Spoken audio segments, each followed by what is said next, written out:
Today we are going to learn something interesting, which are the extinguishment of obligations.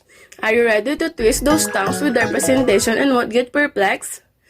But first, do you know what is an obligation? According to Article 1156, an obligation is a juridical necessity to give, to do, or not to do. Did you know that there are different types of how obligations are extinguished? There are 6 extinguishment of obligations, but we will solely focus on the 2 sections of the Article 1231, which are the Section 1, by payment or performance, and Section 2, by the loss of the thing due. Without further ado, let the presentation begin. According to the Article 1232, payment means not only the delivery of money, but also the performance in any other manner of an obligation. Under the Article 1233, a debt shall not be understood to have been paid unless the thing or service in which the obligation consists has been completely delivered or rendered, as the case may be. Example: Peter promised Betty Butter a resort for the latter. The resort Betty Butter wants includes swimming pools, 2-story cottage, and a playground to be better. Peter must construct all amenities for Betty Butter to pay Peter on December 1. On the due date, Peter said to Betty Butter that it lacks a playground, and Peter asked Betty Butter to just less the amount of playground to the total cost Betty Butter has to pay to Peter. If Peter failed to build a playground for Betty Butter will refuse to pay Peter. For Betty Butter to pay Peter, Peter must build a playground for Betty Butter. If all amenities were granted, then Betty Butter will pay Peter in full amount. Under the Article 1237, it stated that whoever pays on behalf of the debtor without the knowledge or against the will of the latter cannot compel the creditor to subrogate him and his rights, such as those arising from mortgage, guarantee, or penalty. If a third person pays in favor of the debtor with the latter's will, consent, and knowledge, that third person payer acquires all rights and actions that could have been exercised by the creditor. Such rights may arise from mortgage, guarantee, or penalty. An example of this is, Anton borrowed from Sharon amounting to 100 million. With the knowledge and permission of Anton, Leon, a person not interested in the fulfillment of the obligation, paid Sharon the whole amount of the loan amounting to 100 million. The loan was secured by a mortgage over Anton's mansion. In this case, Leon can reimburse the whole amount from Anton. This is because Anton was obviously benefited up to 100 million. Furthermore, Leon can foreclose the mortgage on Anton's mansion in case of non-payment. Leon can step into the shoes of Sharon and enforce all the rights and actions that would have been exercised by the latter. Under the Article 1238, it stated that payment made by a third person who does not intend to be reimbursed by the debtor is deemed to be a donation, which requires the debtor's consent, but the payment is in any case valid as to the creditor who has accepted it. Francel owes Frances amounting 600 pesos.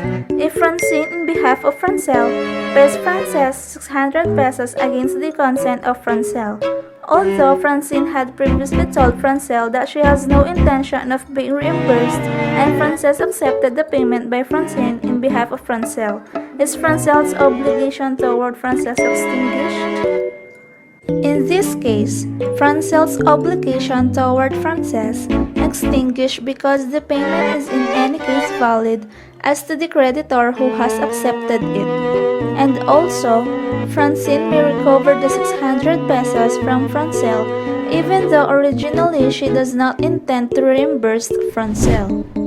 Under the Article 1245, it stated that dation in payment whereby property is alienated to the creditor in satisfaction of a debt in money shall be governed by the law of sales. Luke owes Brock 1 million on the block. However, Luke didn't have much luck. He can pay money right on the clock. Luke then delivers rock to Brock. Unexpectedly, it was exact.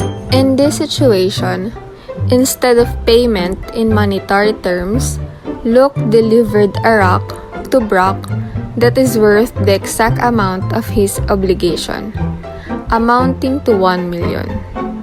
Then it is stipulated that the obligation would be extinguished. Suppose that the rock delivered by Luke is worth less than 1 million.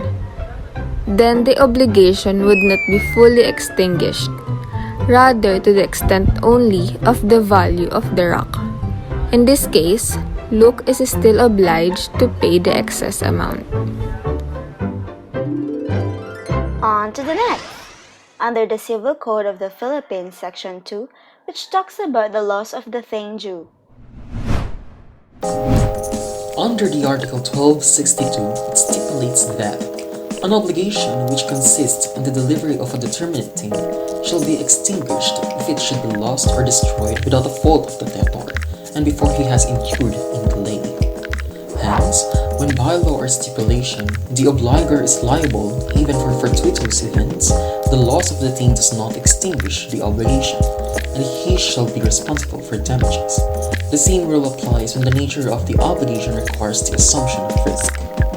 The obligation is extinguished when the obligation is to deliver a specific or determinate thing, the loss of the thing occurs without the fault of the debtor, and the debtor is not guilty of delay. Example: Peter Piper picked a peck of purple pickled peppers, a peck of purple pickled peppers Peter Piper picked. If Peter Piper picked a peck of purple pickled peppers to deliver a peck of purple pickled peppers to Prince Parker, where's the peck of purple pickled peppers Peter Piper picked? If the purple pickled peppers Peter Piper picked for Prince Parker were lost but due to Prince Parker who parks his car in the park, also Peter Piper who picked a peck of purple pickled peppers to deliver it without delay to Prince Parker, who's waiting a peck of purple pickled peppers that Peter Piper picked.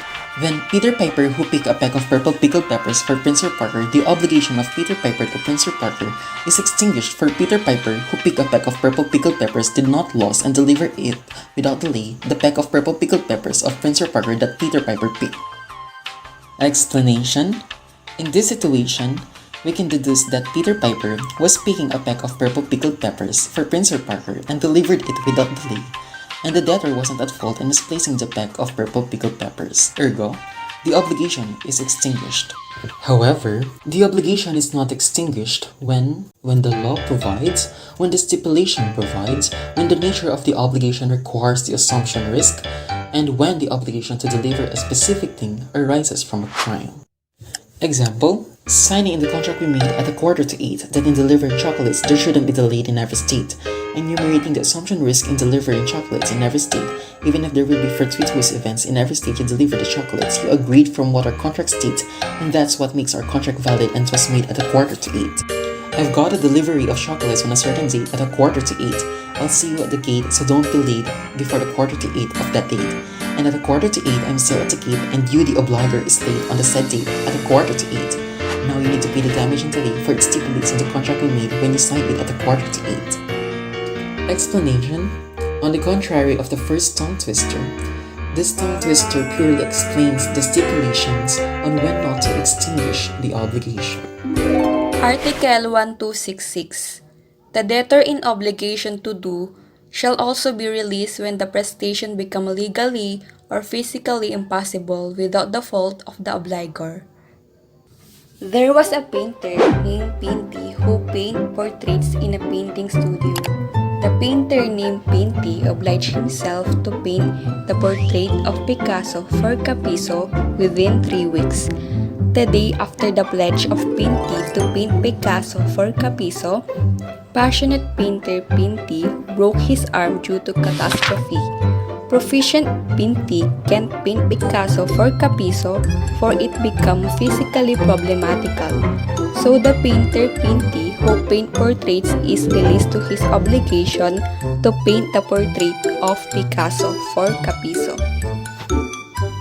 Under the Article 1268, it is stated that when the debt of a thing certain and determinate proceeds from a criminal offense, the debtor shall not be exempted from the payment of its price, whatever may be the cause for the loss, unless the thing having been offered by him to the person who should receive it, the latter refused without justification to accept it. An example of this is Betty Butter and Billy Bill are friends but also great rival in the business. However, Betty Butter is just new to the business sector and is doing tremendously great. Billy Bill got bitter with Betty Butter's success and decided to set Betty Butter's house to fire. Betty Butter caught Billy Bill while doing the act, and so, instead of suing her friend, Billy Bill just gave one of his property that cost the same as the burned house of Betty Butter. Since the house was located near a forest where an unexpected fire began, due to too much heat, the fire then swallowed the house as well before it was even given to Betty Butter. Even though the fire was not Billy Bill's fault, he is still obliged to pay for the damages he caused because the obligation arises from a criminal act, arson. Article 1269 states that the obligation having been extinguished by the loss of the thing, the creditor shall have all the rights of action which the debtor may have against third persons by reason of the loss. Sally sells seashells by the seashore. She sells seashell on the seashell shore. Sally obliged herself to deliver seashell by the seashore to Sandy. The seashells she sells are seashore shells, and Shelley took the seashell by the seashore without the permission of Sally. Oh, that I'm sure. But the seashell by the seashore was lost through the fault of Shelley.